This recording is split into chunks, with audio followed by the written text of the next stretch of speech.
Aiti zvaita takamuka Jesu akamuka nezva retatu navanana vasina chavanoziva vanoshambadza kushaya zivo vachipembedzwa kushaya kuziva ndiko here vanoziva kana tisu tisina chatinoziva vashamba vamwe vahura mashanu munhu wese ane pfungwa shanu asi raramo yemunhu chiratidzo chezvinofungwa kubva muvhuro kunobuda chishanu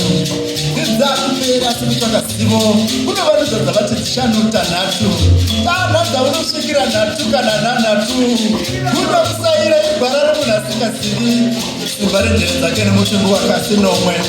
chati danhu ndokuratidzai chimwe kuva tinodanhungwa rinikana mvura inai kwose chose tinoenda asi mwari hatoitosesere usotipa madzimai masere tipe mudzimai mumwe pazuva ndikupe rudo kasere achiripo dzakatimwa natezvara mombe sere kumbamwe